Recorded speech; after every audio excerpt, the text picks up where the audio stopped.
श्री गुरवे नमः। उपस्थित भाइयों बहनों, आप सब लोगों का इस सत्संग में भाव भरा स्वागत है, अभिनंदन है। आइए कुछ ज्ञान की चर्चा करें। उससे पहले हम गुरु वंदना कर लें, गुरु का ध्यान कर लें। ओम गुरुर्ब्रह्मा गुरुर्विष्णु गुरुरेव महेश्वर गुरुरेव परब्रह्म तस्मै श्री गुरवे नमः। अखंड मंडलाकारं व्याप्तं येन चराचरं तत्पदं दर्शितं येन तस्मै श्री गुरवे नमः। मातृवत लालयित्री च पितृवत मार्गदर्शिका नमो अस्तु गुरुसत्तायै श्रद्धा प्रज्ञायुता च या। ओम श्री गुरवे नमः।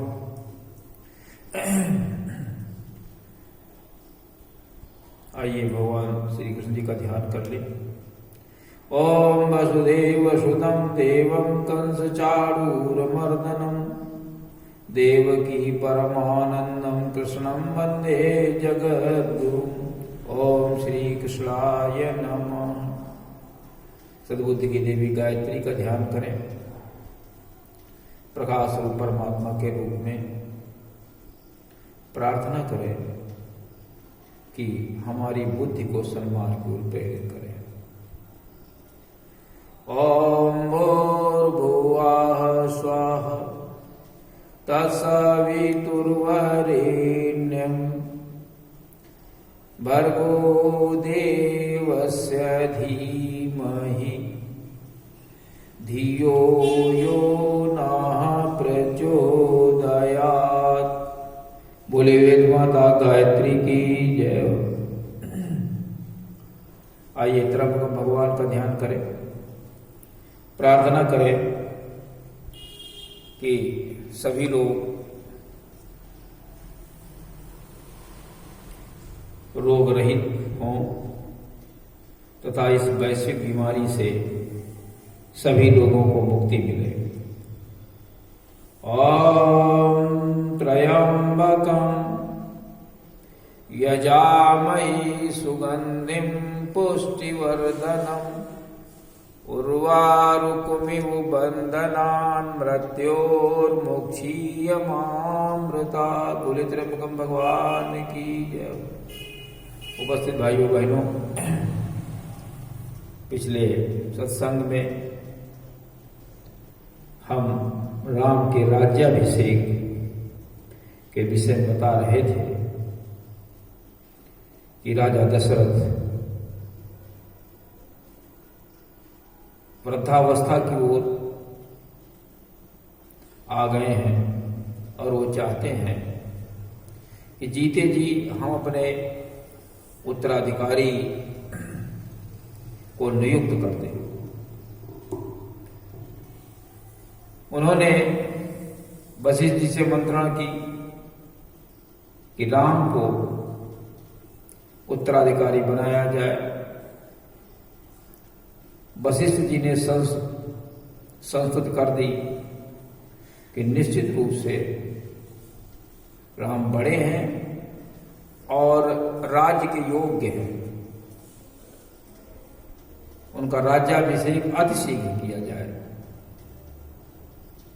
इसके बाद भी दशरथ जी ने अपने मंत्रियों को बुलाया, जो वरिष्ठ मंत्री थे, सुमंत आदि,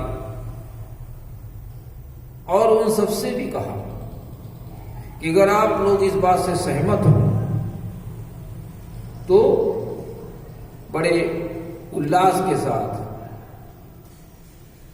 हृदय में उल्लास रखते हुए राम का राज्याभिषेक कर दिया, टीका कर दिया जाए।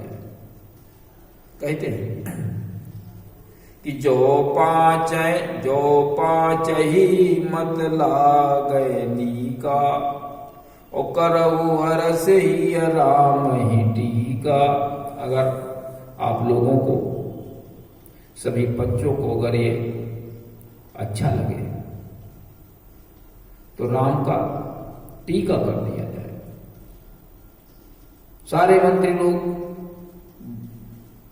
बड़ी हर्षध्वनि के साथ में इसका समर्थन किया और कहा अवश्य राम से श्रेष्ठ कोई हो भी नहीं सकता। जब मंत्रियों की स्वीकृति मिल गई, गुरु की स्वीकृति मिल गई, राजा का मन था ही, तो फिर गुरु के आदेशानुसार सारे कार्य शुरू हो गए। राज्याभिषेक की तैयारी होने लगी। सबसे पहले गुरु ने राजा से कहा कि आप विप्र, साधु और देवताओं का पूजन करें राम के हित के लिए। अब आप विचार करें कि हम आप सब लोग न जाने कहां कहां किस किस की पूजा किया करते हैं, लेकिन राम का हित किसमें है? विप्र, संत और देवताओं की पूजा के में है। उनकी पूजा के द्वारा राम का हित होने वाला है। और राजा ने विप्र, जो श्रेष्ठ ब्राह्मण थे, जो श्रेष्ठ ब्राह्मण थे, जो धार्मिक कर्म में रत थे, ऐसे ही जो संत थे, जो परोपकार परमार्थ में लगे हुए थे, समाज का कल्याण करने में लगे हुए थे, ऐसे लोगों को बुला करके उनका पूजन किया, देवताओं का पूजन किया। तुलसीदास जी लिखते हैं, विप्रसाद सुर पूजत राजा, करत राम हित मंगल काजा। राम के हित के लिए मंगल कार्य कर रहे हैं। हम आप सब लोगों को भी विप्र, संत और सुर, इनकी पूजा करनी चाहिए। राम के हित के लिए, राम का कार्य ठीक ढंग से चले, इसलिए हम आप सब लोगों को भी विप्र, श्रेष्ठ ब्राह्मण, जो धार्मिक क्रियाएं कर रहे हों, चला रहे हैं, ये तीनों जो विभूतियां हैं, ये ब्रह्म के बहुत नजदीक रहते हैं, ब्रह्मोपासक होते हैं, प्रकाश रूप परमात्मा की उपासना करते हैं, और उनके अंदर जो गुण हैं, ब्रह्म के जो गुण हैं, उनको स्वयं धारण करते हैं और समाज में धारण करने का प्रयास करते रहते हैं। हमेशा उसी कार्य में लगे रहते हैं कि जो ब्रह्म के गुण हैं, परमार्थ, पुरुषार्थ, वेदविद, समदर्शी, अपरिग्रही, भूतवत्सल, सतोगुणी, तपस्वी, ये ब्रह्म के गुण हैं। और इन गुणों को समाज में उतारने का काम विप्र और संत करते हैं। देवता भी सहयोग करते हैं। इसीलिए तीनों पूज्य होते हैं और हर जगह इनकी पूजा होती है। राजा जनक ने भी पूजा, राम ने भी पूजा, और आज राजा दशरथ भी पूज रहे हैं।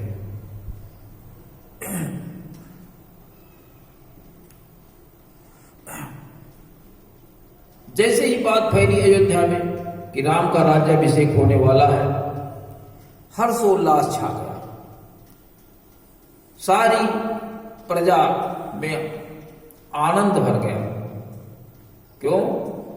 क्योंकि राम सबके हितैषी थे, शत्रु के भी मन को जीत लेते थे, और हमेशा वो तमोगुण को सतोगुण में परिवर्तित करने की क्रियाएं चलाया करते हैं।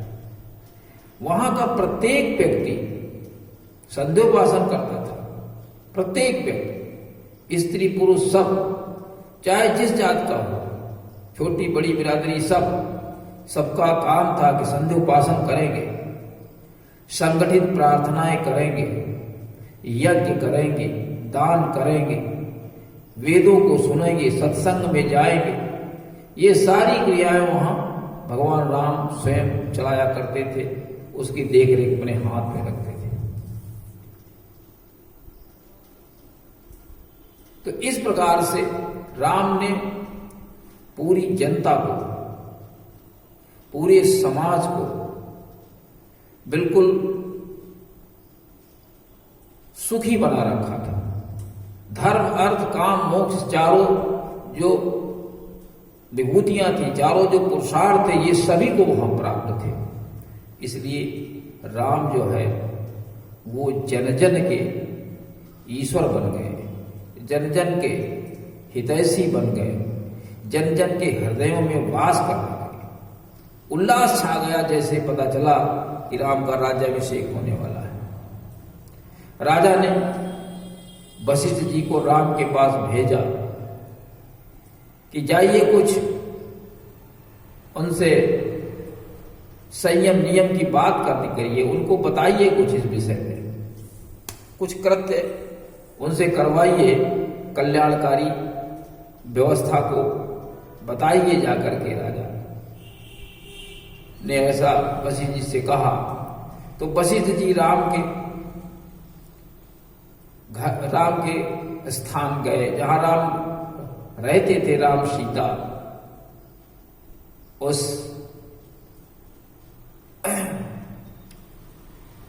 घर में प्रवेश किए, उस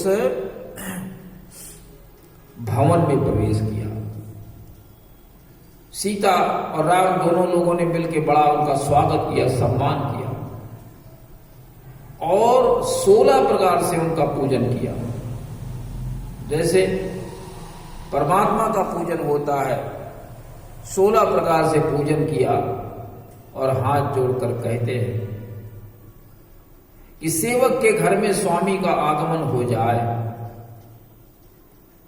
स्वामी बताते हैं, स्वामी का विशेषण लगाया वशिष्ठ जी के लिए, तो फिर सब कुछ मंगल ही होने वाला है और अमंगल का नाश होने वाला है। अमंगल नहीं रह सकता, सब कुछ मंगल होगा। तुलसीदास जी ने लिखा कि सेवक सदन स्वामी आगमनु और मंगल मूलय मंगल दमनु।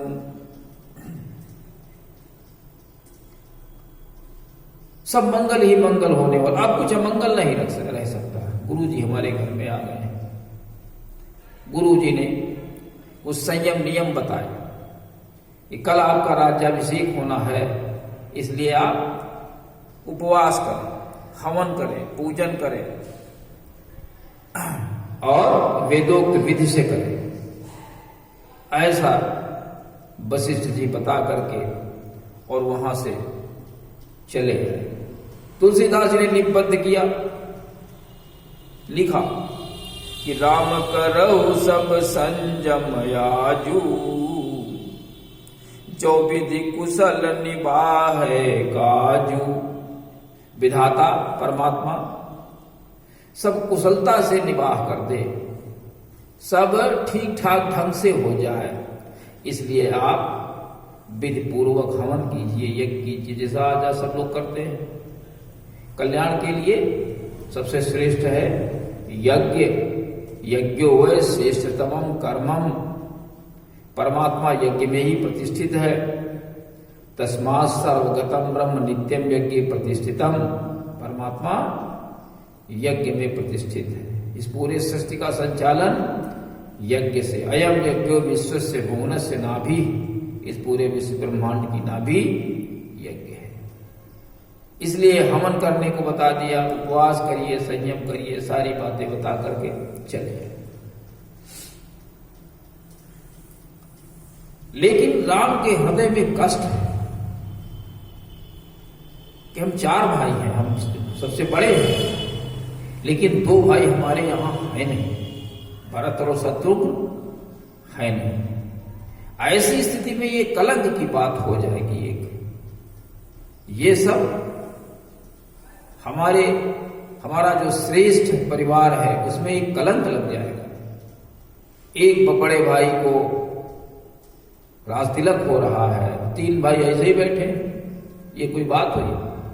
अरे सबका कुछ न कुछ होना चाहिए, नहीं तो राज्याभिषेक, नहीं प्रधानमंत्री, तो मंत्री बना दिया जाए उनको।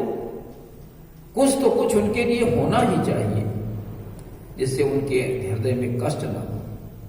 तो राम कहते हैं इस बात को, क्या कहते हैं कि विमल वंश यह अनुचित एकु, विमल इस वंश में ये एक अनुचित हो रहा है कि बंधु बिहाई बड़े ही अभिषेकु, बंधुओं को छोड़ दिया गया और बड़े का अभिषेक हो रहा। ये कलंक है। छोटों को भी कुछ होना चाहिए, ऐसा नहीं कि बड़ा जो है आसमान में है तो जमीन में, अरे उसको भी कुछ होना चाहिए बीच में, है ना। तो लेकिन ये सब हो रहा है, चल रहा है, लेकिन देवताओं को बड़ा कष्ट है कि ये जो राक्षस वंश बड़ा हुआ है, जो पहले परमात्मा ने कहा था कि हम राम के रूप में हम जन्म लेंगे राजा दशरथ के यहां और इन राक्षसों का विनाश करेंगे, लेकिन वो तो कुछ होने नहीं जा रहा। कहा तो था, आकाशवाणी हुई, ब्रह्म के वाक्य थे, लेकिन ये तो कुछ दिखाई नहीं दे रहा। आज तो राम का तिलक होने जा रहा है, कल से वो राज्य करेंगे और इन राक्षसों को कौन मारेगा? जो बढ़े हुए हैं, जो बड़ा अनाचार, पापाचार, दुराचार फैलाए हुए हैं, इनको कौन मारेगा? राम तो राज्य में लग जाएंगे। उनको बड़ी तकलीफ है और वो सोच रहे हैं कि कुछ ऐसा हो कि राम का राज्याभिषेक न हो, मन ही मन सोच रहे हैं।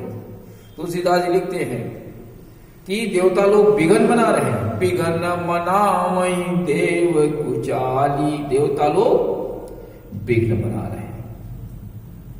जब बात नहीं समझ में आई तो सरस्वती जी के पास पहुंच गए और उनके पैरों पर गिर पड़े कि आप आज हमारी मदद करिए, इस राज्याभिषेक को रोकिए जैसे भी हो सके, इसमें विघ्न डालिए और राम वन को चले जाए।